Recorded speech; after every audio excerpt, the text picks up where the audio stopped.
saya Priscilla Smith Julie. Saya adalah pendiri dan pembina di Yayasan Sekolah Kehidupan atau The School of Life Foundation. Dulu saya adalah anak yang tidak diinginkan oleh keluarga saya. Semasa saya masih dalam kandungan orang tua saya berusaha untuk menggugurkan saya. Namun akhirnya saya lahir dalam kondisi yang buta total. Itu yang membuat keluarga saya semakin kecewa dan banyak hal yang saya alami. Akhirnya saya harus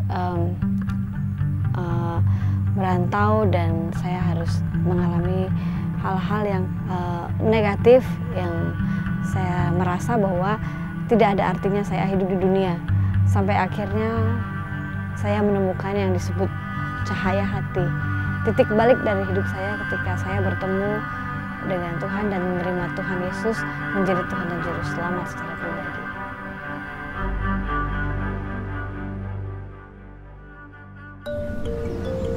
I'm passionate about what I do. I love what I do. I use my food as the storytelling unit. Each of my dish tells a story about who I am, where I come from, and what I'm doing here. Right now, we're starting off in San Francisco. I would like to take it to another region and educate people about Mama.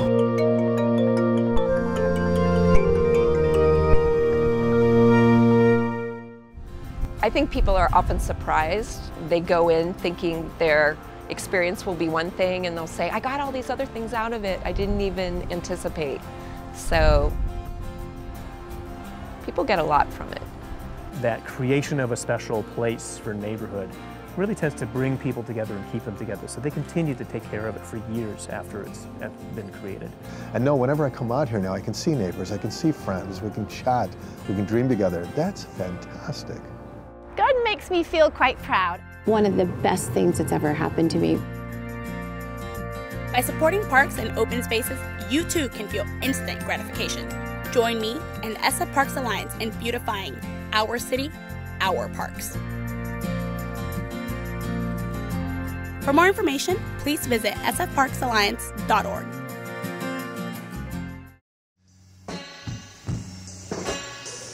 My name is Paul Canales and I'm a cook, and I'm the head cook bottle washer here at Duende.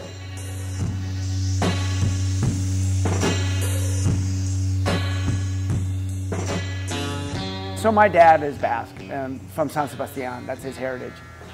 So when I decided to do Duende, and it was suggested to me to do Spanish cooking by a friend of mine, because I was going to do something different.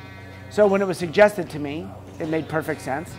And then I just started delving in. And what's beautiful about Basque cuisine is there's super traditional stuff, and yet in the bars and in the restaurants in San Sebastian and in the area, you can see a lot of new things happen. You can see a lot of influences from other cultures and cuisines, elevating that basic delicious food into new areas. So it gave me a perfect way to improvise.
This was home. Not a day goes by that I don't think about that day when everything was right.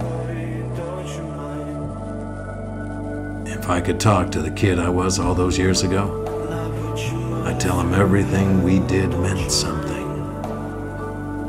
But I can't. I realize that here and now reminds this tired old soul that what I did in my life truly meant something. Don't you mind? I love you. Don't you mind? Don't you mind?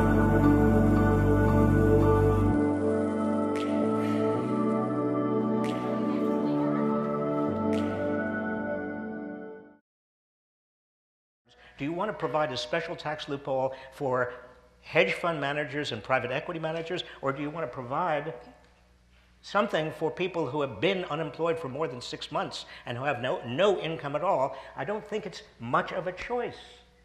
People will see the obvious rationale of doing that. Thank you, Professor Reich. We have another clip from the movie that we want to show you, and I have a question related to what you just said. Let's see that.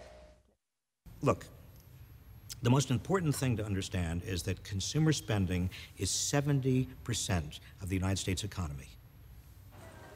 And the middle class is the heart of that consumer spending. So it's your middle class that keeps the economy going.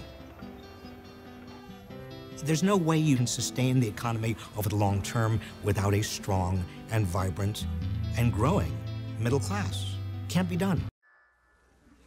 This is a sort of out-of-body experience for me to see.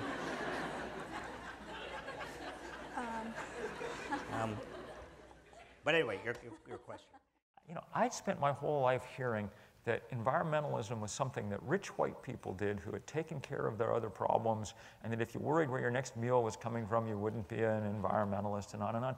And it took about 20 minutes of watching these pictures flow in, and at times they were coming in 30 or 40 a minute from around the world, to realize that that was nonsense. Most of the people that we were working with were poor and black and brown and Asian and young, because that's what most of the world is composed of. I mean, there's, you know, people in dugout canoes on the Congo River, someplace above Kinshasa, like right where Joseph Conrad, in his Eurocentric way, identified the heart of darkness on our planet, you know. But there they were completely, they didn't have a digital camera, and their picture didn't, you know, somebody's home darkroom didn't come out so well, so they wrote in what it said. But there they were, very engaged and all over the world with great creativity and cleverness and, yeah. You laugh now, but the ocean is not far away from you guys, you know.